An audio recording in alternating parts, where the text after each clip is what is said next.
Hello, and welcome to the virtual summit session on Visual Studio Code for Objectscript, choosing an IDE and source control combination.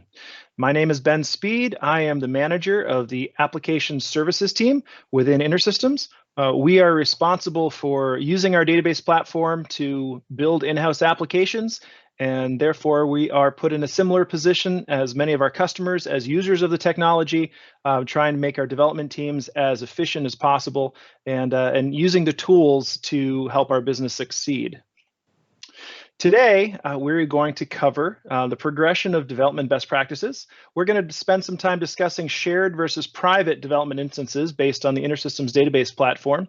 We will also be discussing the difference between server-side and client-side source control hooks and give our viewers an opportunity to better understand when to use which approach. And then we're going to talk about some of the gotchas that sometimes occur in concurrent development environments.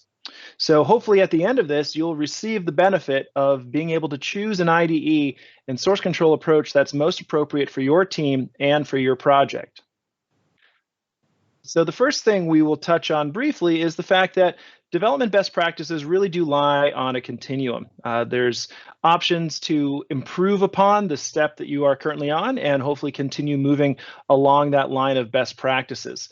And so one of the things that it's important for development teams to ask themselves is, where are we currently and where do we want to get to when it comes to the continuum of best practices for development? On this slide, we've got just some specific examples. There's other options available as well, but basically, the base foundation of any development effort is authoring code. But then very closely related to that is the ability to control that code using source control, version control in one form or another. Moving beyond that to being able to automate your testing. For instance, the InterSystems database platform comes with %unit test, which we use extensively in my team. There's other options as well, NUnit, JUnit, depending on what technology you're using. There are various libraries and tools to assist with unit testing. And then moving on to automating installation, whether it's doing scripting with containers, whether you're working in full kit versions, using %installer, which is the InterSystems tool for creating an installation manifest within the database platform. And then moving on from there to continuous integration, where on every commit you can validate your installation, you can validate your unit testing, and provide an earlier warning of any issues that might be entering into your code base. And then moving on to automated provisioning, where using containers and using various platforms, you can automatically provision for an application at runtime, at install time. So on this continuum, this particular presentation is really going to focus on these first two steps. When we're talking about IDEs and we're talking about source control strategies, we really are not getting beyond authoring and controlling code. There's other sessions during the summit that will touch on the higher steps of the continuum, but for the next 15 minutes or so, we're going to spend time talking about authoring code and controlling code. So let's go ahead and get into the theory. Now, a shared development instance is when you have an environment of the database platform which multiple developers connect to in order to edit code.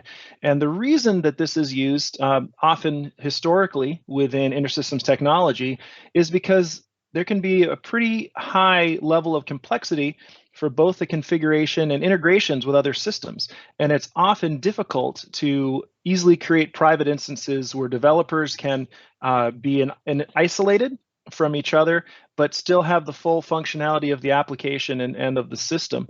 And so a common solution to this would be multiple developers connecting to a database instance and editing code there as part of the application. Often connecting to a shared namespace where multiple developers might be looking at different things within that namespace at the same time. Now, this approach is more likely to result in conflicts between developers, since there's one copy of the various configuration items that are being used. That means that if one person is using it, then another person cannot edit it at the same time. Other developers will be blocked until that first person has finished their work and committed it. But still, this is a very common historical way for working for many of our customers, especially that are coming from very complex medical systems within healthcare. So a shared development platform, it is the opposite of a private development instance, where this is a much more modern way of working on application development. It requires more time up front in order to create a combination of the documentation and automation so that new developers on a project can create their own instance quickly and easily. And it also absolutely requires the use of source control so that developers are able to get each other's changes and sync their private instances such that it's up to date with the latest code that other developers are building. But this also allows each developer to work in their own sandbox without interfering with other developers' work, either interfering by blocking what code they can edit or interfering by creating an environment which may cause other developers' tests to fail. And this can be very helpful, especially on a very large distributed team. It also allows multiple people to work on the same file at the same time because they are checking them out of their individual workspaces from source control, as opposed to a common shared copy in a shared instance. Now, in the case of multiple developers working on the same file at the same time, there will be a merge that will be required at check-in time in order for them to reconcile their changes as they go into source control. But again, that's fairly straightforward. And this particular approach does isolate developers and make it a little less frustrating to be working on a large team on a very active project. So now that we've talked about a shared development instance versus a private development instance, let's talk about the two different models of source control hooks. Now, the first model we're going to talk about is what we call server-side source control hooks. Now, this is the more historical means of working with source control on InterSystems products.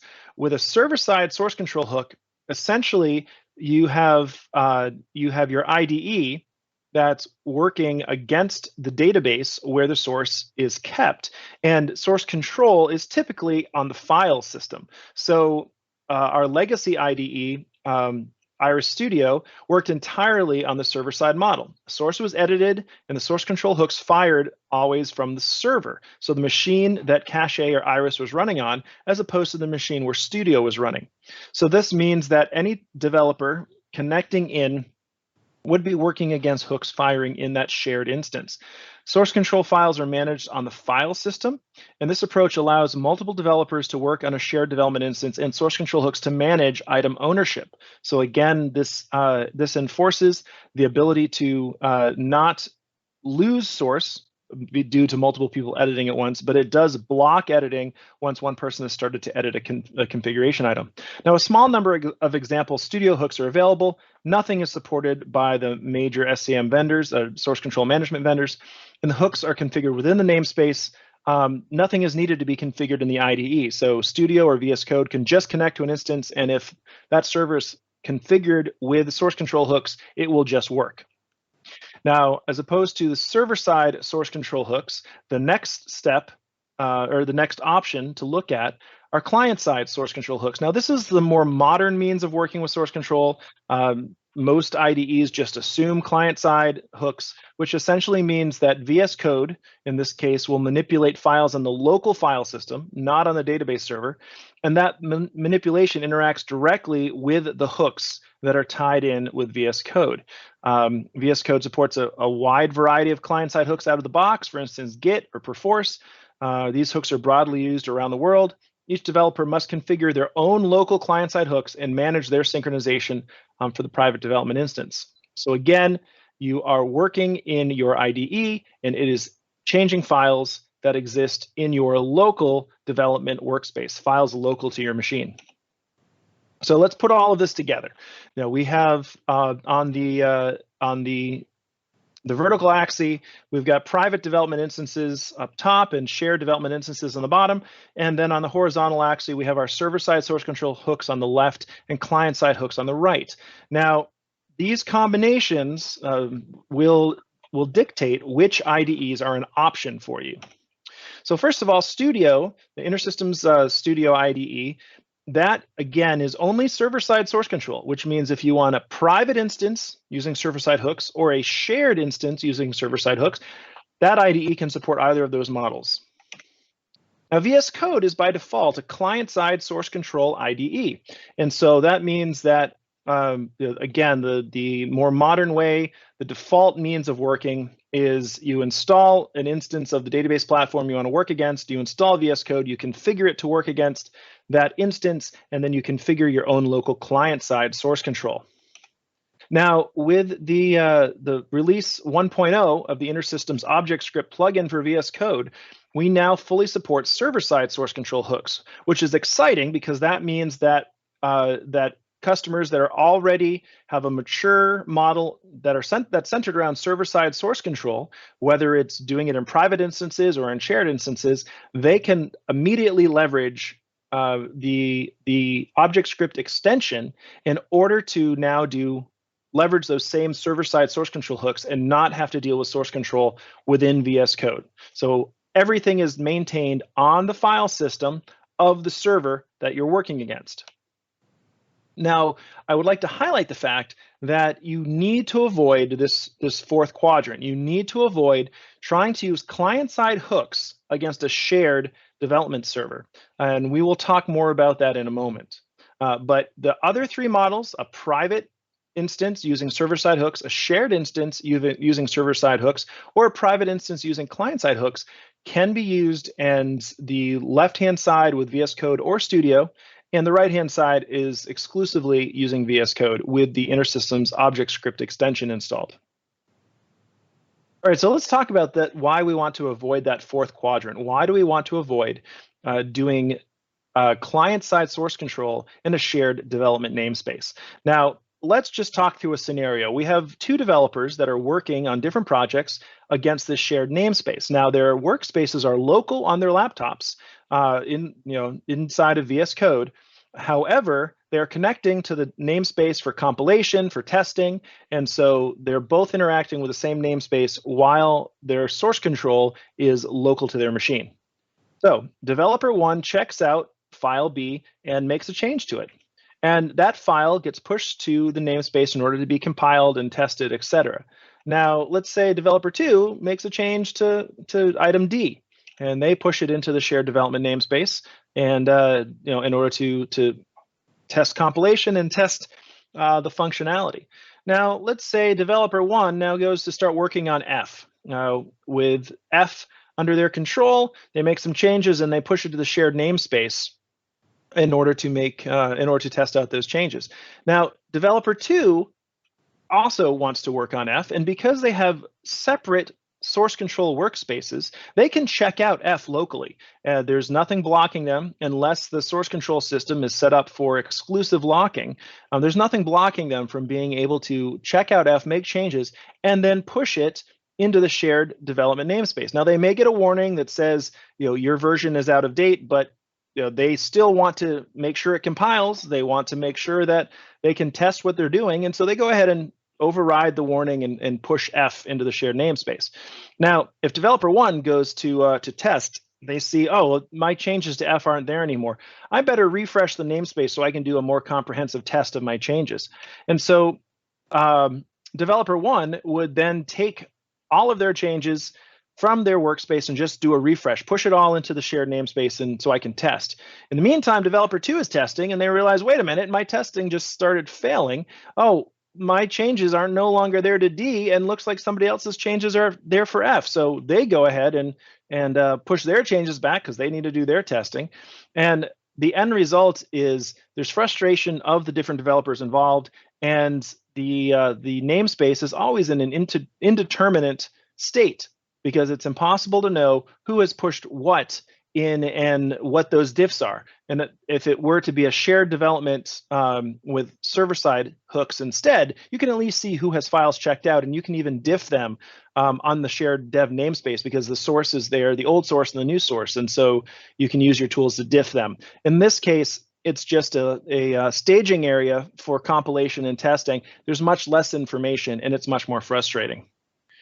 So the state of the shared development instance is indeterminate due to what order developers are testing or making changes to files and pushing it, and you can't rely on it for testing or changes by individual developers. This is why using client-side hooks with a shared development instance should be avoided. If shared development is a requirement, use server-side hooks instead with VS Code or with Studio.